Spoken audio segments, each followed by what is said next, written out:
कि विश्व एआई शिखर सम्मेलन में जहां भारत की बुद्धिमत्ता, तकनीकी कुशलता और हमारी युवा शक्ति की श्रेष्ठता का एक बड़ा उच्च कोटि का प्रदर्शन हुआ, तो वहीं कांग्रेस की निम्नता और नग्नता का बहुत कुटिलतापूर्ण प्रदर्शन देखने को मिला। अभी तक पूरा देश इस विषय को लेकर न सिर्फ क्षुब्ध है बल्कि आक्रोशित भी है। और अब कांग्रेस पार्टी के गठबंधन सहयोगियों की तरफ से भी इस विषय को लेकर आपत्ति की गई। श्री अखिलेश यादव जी का वक्तव्य आपने देखा होगा।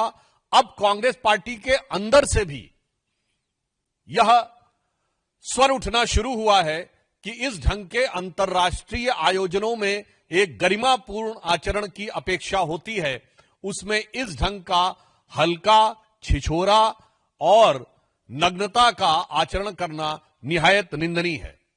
कांग्रेस की वरिष्ठ नेता रही और पूर्व केंद्रीय मंत्री मार्गरेट अल्वा जी ने कहा है कि अंतर्राष्ट्रीय आयोजनों के दौरान एक जिम्मेदारी की भावना होनी चाहिए, और उन्होंने कहा कि अंतर्राष्ट्रीय आयोजनों के दौरान गरिमा और अनुशासन को बनाए रखना सभी की जिम्मेदारी है। इसलिए हम यह कहना चाहते हैं कि कांग्रेस पार्टी को अब यह समझना चाहिए कि वो जिस प्रकार के विचारों के हिसाब से चल रहे हैं, जनता तो उनको नकार रही ही है, गठबंधन सहयोगी तो नकार रहे ही हैं।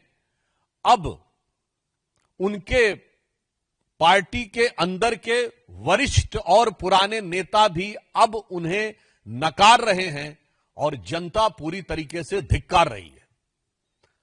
वैसे भारत की हर श्रेष्ठता को लेट डाउन करना, उसको धूमिल करने का प्रयास करना कांग्रेस का एक सहज, स्वाभाविक, योजनाबद्ध, षड्यंत्रपूर्ण आचरण रहा है।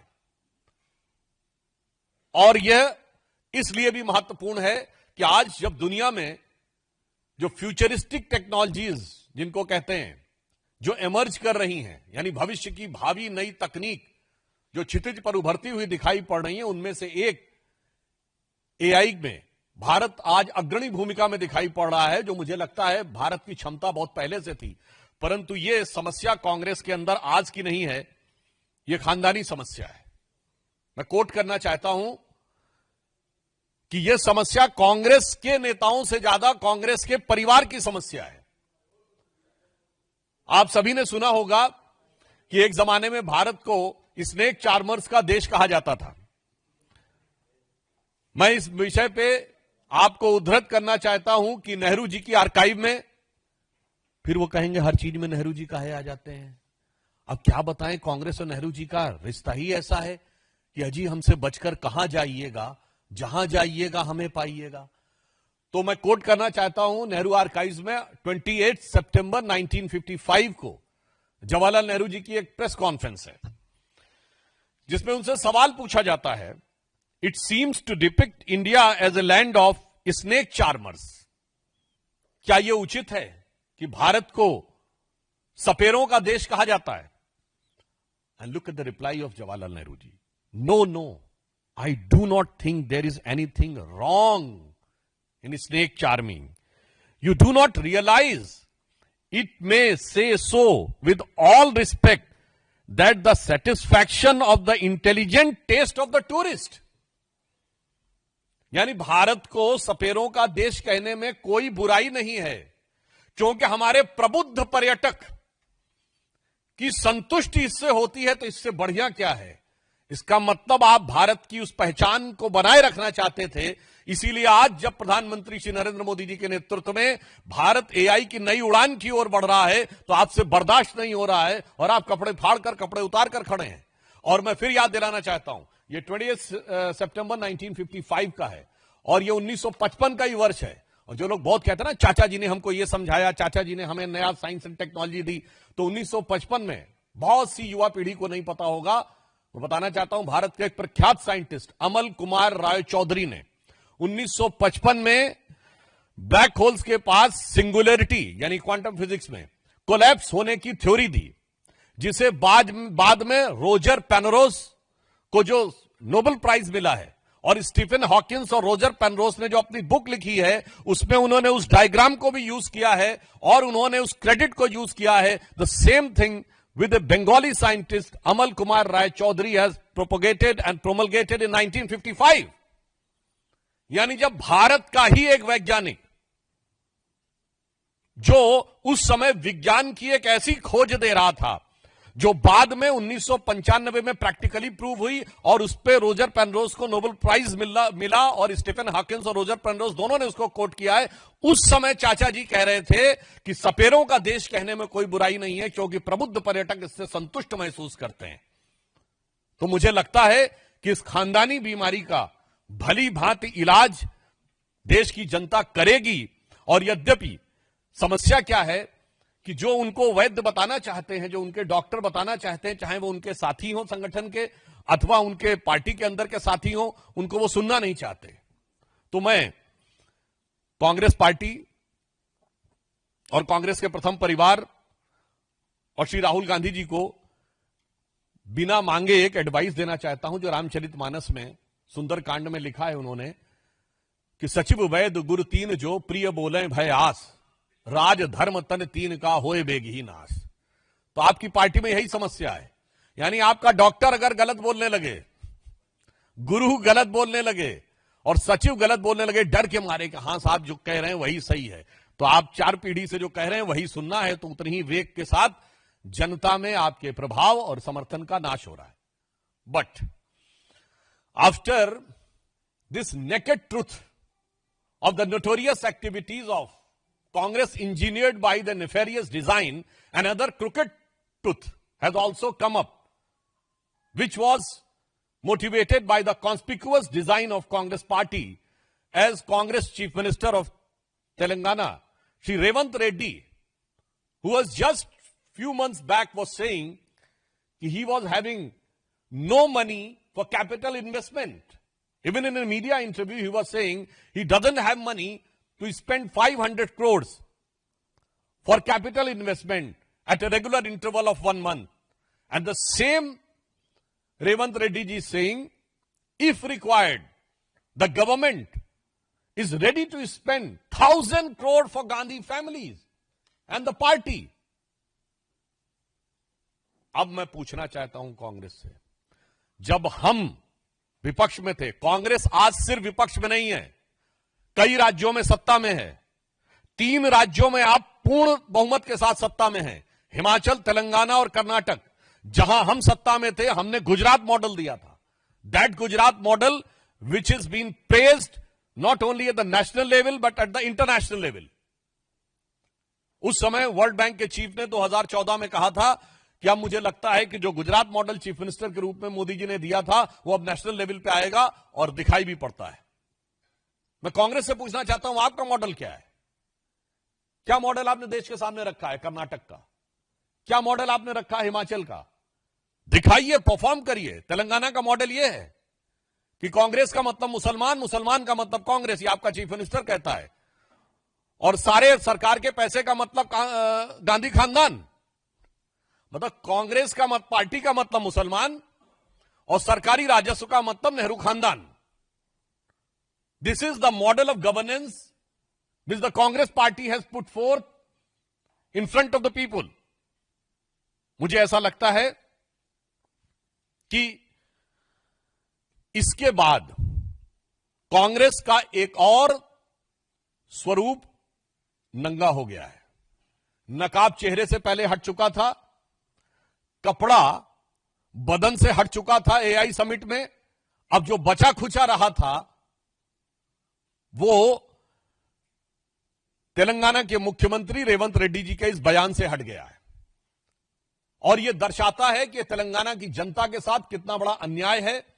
और जहां जहां सत्ता में आते हैं या धोखा देते हैं, सत्ता में आने के बाद खजाना खाली करते हैं, क्योंकि वैसे भी दिमाग खाली है तो खजाना खाली होना स्वाभाविक रहता है, और उसके बाद भ्रष्टाचार, और भ्रष्टाचार के बाद एक परिवार का बंधन, और उसके बाद जातिवाद और तुष्टीकरण के आधार के ऊपर सत्ता में दोबारा आने की जुगत करना।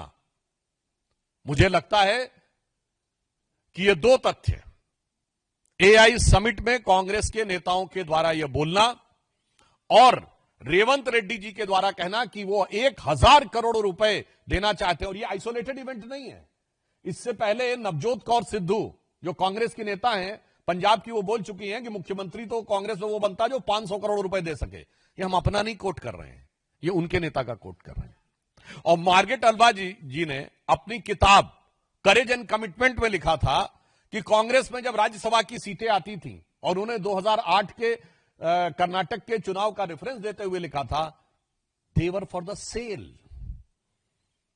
मतलब उनका कहना था पार्टी के प्रति निष्ठा, योग्यता और पार्टी में वरिष्ठता के आधार पे टिकट नहीं दिए जा रहे थे, बल्कि बोली लगाई जा रही थी। ये किसने कहा है? ये कांग्रेस के वरिष्ठ नेता ने कहा है। तो मुझे लगता है रेवंत रेड्डी जी का जो ये बयान है, ये भी कांग्रेस की अपनी एक अलग पहचान है कि जनता के लिए कुछ नहीं, विकास के लिए ठेंगा है, और सब कुछ पार्टी के अंदर बंदर बाट करनी है। और इसी के साथ साथ जब आप कुछ भी नहीं कर पाएंगे तो केंद्र को दोष देना है, फिर भयानक खतरनाक तुष्टीकरण के द्वारा क्षेत्र, भाषा और जाति पर समाज को विभाजित करके पुनः सत्ता में आने का प्रयास करना है।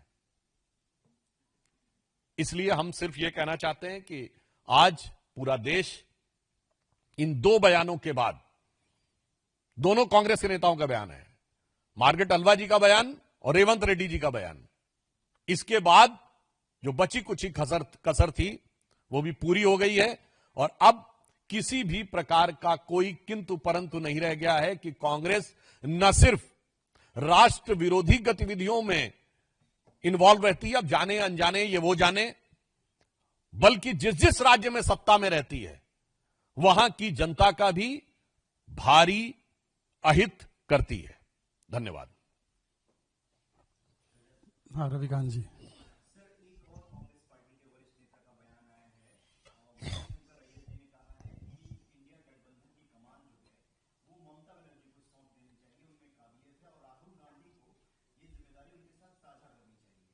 मुझे लगता है इसका जवाब इंडी गठबंधन वाले दें तो ज्यादा बेटर रहेगा, और यह दर्शाता है कि राहुल गांधी जी के नेतृत्व के प्रति अस्वीकार्यता पहले जनता में आई, फिर इंडी गठबंधन में आई, और अब उनकी पार्टी के वरिष्ठ नेताओं में आई। और ये मणिशंकर अय्यर जी उनके स्वर्गीय पिताजी के सबसे अभिन्न मित्र हैं, यानी उनके चाचा जी में भी आ गई है। तो अब उन्हें इस विषय के ऊपर गंभीरता से विचार करना चाहिए। अब now it is up to the Congress party to decide that whether they want to play a constructive role as opposition or they have decided to sail or sink with Rahul Gandhi.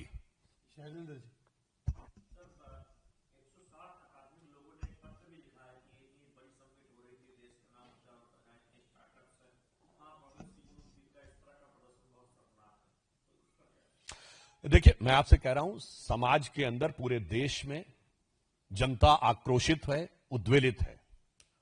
उसी प्रकार यह प्रबुद्ध वर्ग का भी इसी में एक अपना अभिव्यक्ति है, मगर मुझे लगता है कि कांग्रेस को यह सुनाई नहीं पड़ सकता, चूंकि उनके कान में मोदी विरोध की इतनी रुई भरी हुई है कि मैं कह सकता हूं कि आज कांग्रेस राहुल गांधी का बंदर बन गई है, जो ये कहना चाहती है कि ना कुछ अच्छा देखो, ना कुछ अच्छा सुनो, ना कुछ अच्छा बोलो, जबकि चारों तरफ देश के अंदर मोदी जी के नेतृत्व में इतना बड़ा बदलाव हो रहा है, परंतु जो उसको समझना ना चाहे तो उसके लिए मैं संस्कृत का एक सुभाषित है, वह पहले भी बोल चुका हूं, पुनः कोट कर देना चाहता हूं।